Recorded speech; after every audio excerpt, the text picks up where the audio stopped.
करवा माता की इस पवित्र और पावन कथा को सुनने मात्र से ही भक्त का कल्याण हो जाता है और करवा माता सुनने वाले को, सुनाने वाले को और मात्र हुंकार भरने वाले को भी अखंड सुख सौभाग्य का वरदान देती है और उसका घर धन धान्य से भर जाता है। तो चलिए आज की कथा आरंभ करते हैं। करवा चौथ का व्रत करने के बाद जब करवा माता की पूजा की जाती है तो करवा चौथ की कथा सुनने का विधान है।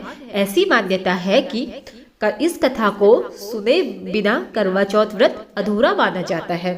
तो पूरे विधि विधान से जब करवा चौथ के दिन माता पार्वती और गणेश जी की पूजा की जाती है तो उसके बाद करवा चौथ की व्रत कथा सुनना अनिवार्य माना जाता है।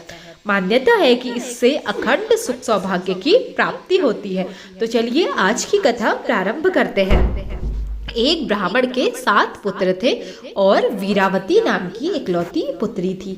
7 भाइयों की इकलौती बहन होने के कारण वीरावती सभी भाइयों की लाडली थी और उसे सभी भाई जान से बढ़कर प्रेम करते थे। कुछ समय बाद वीरावती का विवाह किसी ब्राह्मण युवक से हो गया।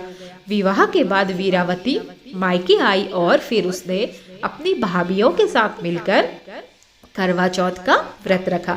लेकिन शाम होते होते वह भूख से इतनी व्याकुल हो उठी।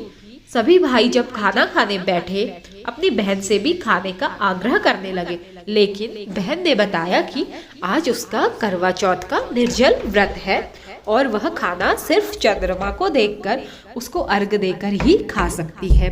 लेकिन चंद्रमा अभी तक निकला नहीं है, इसलिए वह भूख से अत्यधिक व्याकुल हो उठी। वीरावती की यह हालत उसके भाइयों से देखी नहीं गई। फिर एक भाई ने सोचा कि क्यों ना हम एक नकली चांद बनाएं।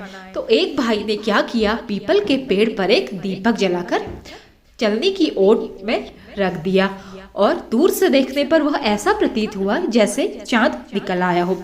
फिर एक भाई ने वीरावती को आकर कहा कि बहन, चांद निकल आया है, तुम उसे अर्घ देने के बाद भोजन कर सकती हो। बहन की खुशी का ठिकाना ही नहीं रहा और वह खुशी के मारे दौड़कर सीढ़ियों पर चढ़कर चांद को देखने लगी और उसने उस नकली चांद को अर्घ देकर खाना खाने बैठ गई। उसने जैसे ही पहला निवाला मुंह में डाला तो उसको छींक आ गई और दूसरा टुकड़ा डाला तो उसमें बाल निकल आया। फिर वह जैसे ही तीसरा टुकड़ा मुंह में डालने की कोशिश करने लगी तो उसके ससुराल से उसके पति की मृत्यु का समाचार उसे मिल गया। उसके बाद वह बहुत दुखी हो गई और अपने ससुराल के लिए चली गई। जब ससुराल में पहुंची तो उसने सारा वृतांत अपनी सास को बताया कि कैसे उसका करवा चौथ का व्रत खंडित हो गया। तो उसकी सास ने बताया कि इसी वजह से उसके पति की अकाल मृत्यु हुई। फिर वह बड़ी परेशान रहने लगी। फिर एक बार इंद्रदेव की पत्नी इंद्राणी करवा चौथ के दिन धरती पर आई और वीरावती उनके पास गई और अपने पति की रक्षा के लिए उनके प्राणों को छोड़ने के लिए प्रार्थना की। देवी इंद्राणी ने वीरावती को बताया कि पूरी श्रद्धा और विधि विधान से इस बार करवा चौथ का व्रत करो। इस बार वीरावती ने पूरी श्रद्धा से करवा चौथ का व्रत रखा। उसकी श्रद्धा और भक्ति देखकर भगवान प्रसन्न हो गए और उन्होंने वीरावती को सदा सुहागन का आशीर्वाद देते हुए उसके पति को जीवित कर दिया। इसके बाद से महिलाओं का करवा चौथ व्रत पर अटूट विश्वास होने लगा।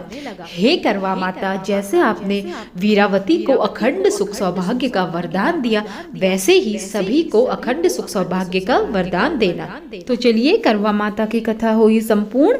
अगर आपने अभी तक भी कमेंट बॉक्स में जय करवा माता, जय गौरा माता नहीं लिखा है तो कमेंट बॉक्स में जय करवा माता लिखिए। और आपको अगर कथा पसंद आई हो तो चैनल को लाइक कीजिए, सब्सक्राइब कीजिए। माता रानी आपकी मनोकामना पूरी करे। जय करवा माता की।